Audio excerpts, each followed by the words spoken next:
이 글은 2025년 8월호 수필문학의 초회 추천작으로 게재된 작품입니다. 지은이는 수필가 이영주입니다. 나의 근무일지. 자동차가 굽이진 산길을 부드럽게 달린다. 반짝이는 햇살은 나뭇잎 사이로 투명하게 쏟아지고 시원한 바람은 머리카락을 어루만진다. 멀리서 뻐꾸기 울음소리가 평화롭게 들린다.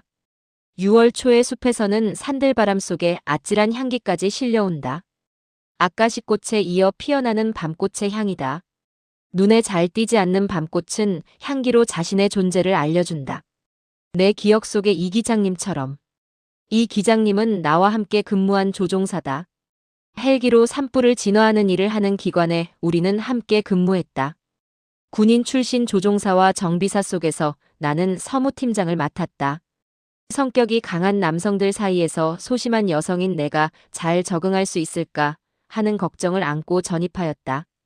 긴장 속에 봄 산불 조심 기간이 끝나고 밤나무 항공 방제의 계절이 다가왔다. 밤나무 재배지는 지형적으로 약재 살포가 어려워 국가 정책으로 산림청 헬기가 농약을 뿌려주고 있다. 평화롭기만 하던 7월의 어느 목요일 한낮, 우리 헬기가 추락했다는 긴급 연락을 받았다. 기관장과 운항팀장은 즉시 사고 현장으로 출발했고 나는 가족에게 연락하는 역할을 맡아 조종사의 집으로 갔다. 아파트 문은 열려 있었다. 기다리고 있었다면서 속보로 헬기 추락 사실과 조종사 사망 소식을 들었다는 부인은 침착하게 나를 맞이하였다. 오히려 흘러내리는 눈물을 멈출 수 없는 사람은 나였다. 가족이 원하는 서울의 장례식장에서 3일 밤을 새우며 산림청장장으로 장례를 모시고 사무실로 돌아왔다. 고인이 앉았던 사무실 책상을 정리하여 유품을 가족에게 넘겨주려고 잠겨있는 서랍을 열었다. 다시는 돌아오지 못할 것을 이미 알고 있었던 것처럼 깔끔하게 정리되어 있었다.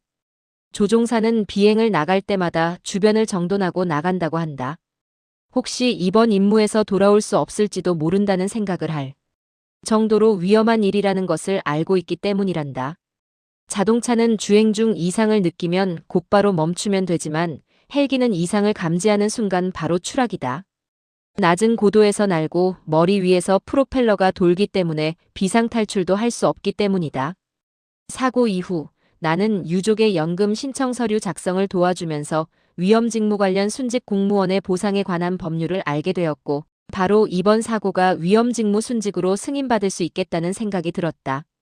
당시에 이 법은 새로 생긴 상태로 산림청 내에서도 우리가 적용받을 수 있겠다는 생각을 떠올리는 사람은 없었다.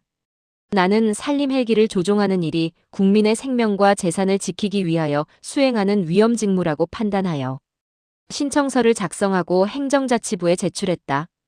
실제로 세계직업 분류표에도 헬기 조종이 위험직무로 분류되어 있었고 보험 가입도 거절되는 위험한 일이었다.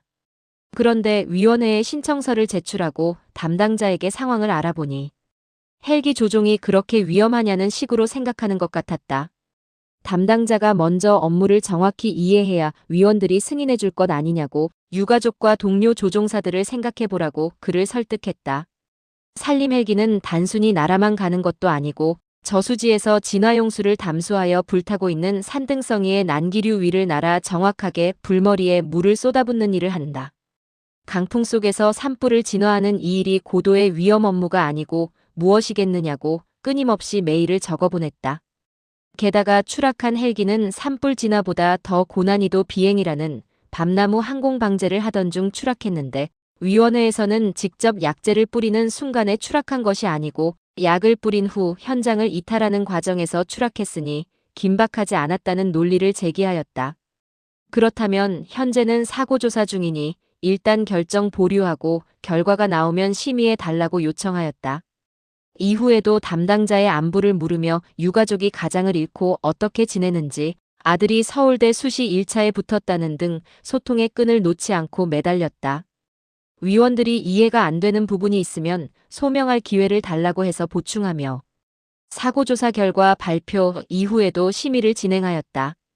우리 본부장도 이 업무는 전적으로 나에게 일임하겠다면서 지원할 사항이 있으면 전 직원이 도와주라고 힘을 실어주었다.